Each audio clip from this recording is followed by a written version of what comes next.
Assalamualaikum warahmatullahi wabarakatuh. Saya Nabila Fajar Suryani ingin mempresentasikan ujian tengah semester saya pada mata kuliah pembelajaran sosial emosional dengan dosen pengampu Dr. Huri Suhendri dengan judul Merancang Modul Ajar dengan Konsep Pembelajaran Sosial Emosional atau PSE. Nah, selanjutnya di sini ada cover dan identitas modul. Di sini saya membuat modul untuk materi transformasi geometri untuk kelas 11 SMA. Nama yaitu nama saya sendiri Nabila Fajar Suryani, mata pelajaran matematika lanjut kelas 11 semester genap, fase F+, elemen atau materi aljabar dan fungsi pada materi transformasi geometri. Alokasi waktu untuk 2 jam pelajaran dengan waktu 1 jam pelajaran 45 menit. Jadi untuk pembelajaran selama 90 menit. Nah, selanjutnya ada profil pelajar Pancasila. Di sini saya menyantumkan 6 elemen profil pelajar Pancasila yang saya kaitkan ke dalam materi transformasi geometri. Yang pertama yaitu beriman bertakwa kepada Tuhan Yang Maha Esa dan berakhlak mulia. Yang kedua berkebinekaan global. Yang ketiga gotong royong. Keempat bernalar kritis. Kelima kreatif dan keenam mandiri. Nah, selanjutnya di sini ada sarana dan prasarana. Saya menggunakan laptop atau smartphone, internet, proyektor, dan aplikasi GeoGebra. Bisa diakses melalui browser atau aplikasi. Model pembelajaran yang saya gunakan yaitu Problem Based Learning atau PBL dengan kolaborasi pendekatan pembelajaran berdiferensiasi berbasis Social Emotional Learning. Lalu bahan bacaannya saya menggunakan buku paket yaitu Matematika Tingkat Lanjut kelas 11 dari penerbit Erlangga. Capaian pembelajarannya yaitu di akhir fase F+, peserta didik dapat melakukan operasi aljabar pada matriks dan menerapkannya dalam transformasi geometri. Lalu kompetensi awal yang saya cantumkan yaitu sebelum mempelajari transformasi geometri, peserta didik perlu memahami koordinat kartesius, vektor, dan operasi dasar matriks.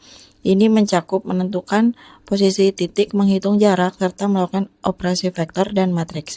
Transformasi geometri meliputi translasi, refleksi, rotasi, dan dilatasi yang mengubah posisi objek dalam bidang koordinat. Pemahaman konsep ini membantu peserta didik menerapkan transformasi dengan lebih efektif. Nah, selanjutnya di sini ada tujuan pembelajaran. Pada materi transformasi geometri, saya mengambil materi refleksi atau pencerminan, sehingga tujuan pembelajarannya yaitu diharapkan peserta didik dapat menjelaskan definisi dari refleksi. Yang kedua, peserta didik dapat melakukan refleksi pada titik dan garis menggunakan operasi hitung matriks. Yang ketiga, diharapkan peserta didik dapat menggunakan GeoGebra untuk melakukan refleksi titik dan garis. Ya, dan yang terakhir, diharapkan peserta didik dapat menyelesaikan masalah terkait materi refleksi. Nah, selanjutnya di sini ada pemahaman bermakna, yaitu menyelesaikan permasalahan kehidupan sehari-hari yang berkaitan dengan konsep transformasi geometri, refleksi, atau pencerminan. Lalu pertanyaan pemantik yang saya gunakan pada pembelajaran dalam kelas yaitu yang pertama, apa yang terjadi jika kamu berdiri di depan cermin? Bagaimana bayanganmu terbentuk? Dan yang kedua, mengapa bayangan di cermin terlihat terbalik dari kiri ke kanan, tetapi tidak dari atas ke bawah? Lalu yang saya persiapkan sebelum pembelajaran yaitu saya menyiapkan bahan ajar. Yang kedua yaitu saya menyiapkan tutorial menggunakan aplikasi GeoGebra. Dan yang terakhir yaitu saya mempersiapkan LKPD. Lalu selanjutnya pada kegiatan pembelajaran, di sini ada kegiatan pendahuluan, inti, dan penutup. Pada kegiatan pendahuluan, saya alokasikan waktu selama 10 menit. Dan pada kegiatan tersebut terdapat pendekatan PSE, yaitu guru mengucapkan salam pembuka dan menanyakan kabar peserta didik, di mana peserta didik merespon salam dan menjawab sapaan.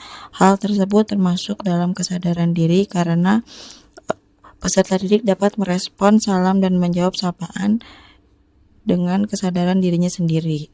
Dan selanjutnya guru meminta ketua kelas memimpin doa, lalu peserta didik berdoa bersama. Hal tersebut juga termasuk dalam kesadaran diri.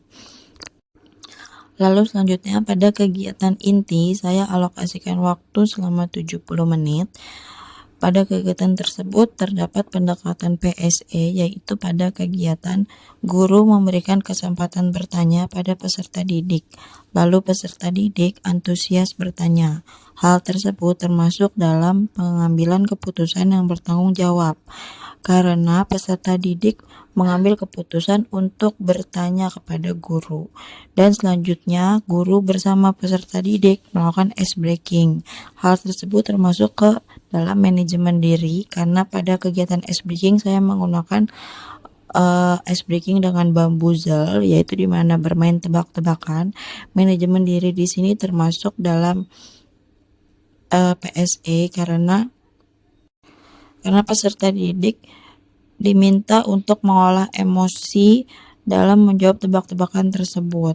Lalu selanjutnya guru membimbing peserta didik mengerjakan LKPD secara berkelompok. Kegiatan tersebut termasuk keterampilan berelasi karena LKPD dikerjakan secara berkelompok sehingga melatih keterampilan berelasi peserta didik. Dan selanjutnya peserta didik mendemonstrasikan atau mempresentasikan hasil diskusi di depan kelas. Hal tersebut termasuk kesadaran sosial karena mereka berusaha untuk menanggapi dari pendapat teman-temannya. Lalu selanjutnya pada kegiatan penutup saya alokasikan waktu selama 10 menit, dan pendekatan PSE pada kegiatan tersebut adalah pada kegiatan pada peserta didik dan guru melakukan refleksi tentang pembelajaran hari ini, dan guru memberikan apresiasi kepada peserta didik. Hal tersebut termasuk ke dalam kesadaran sosial. Lalu selanjutnya di sini ada lampiran, yaitu saya melampirkan materi dalam bentuk PowerPoint. Di sini dengan judul transformasi geometri, dan slide selanjutnya saya menanyakan kabar dengan berbagai macam emoji atau emoticon. Lalu selanjutnya saya masuk ke dalam materi, yaitu refleksi atau pencerminan, dan ada lampiran LKPD, yaitu tentang refleksi pencerminan.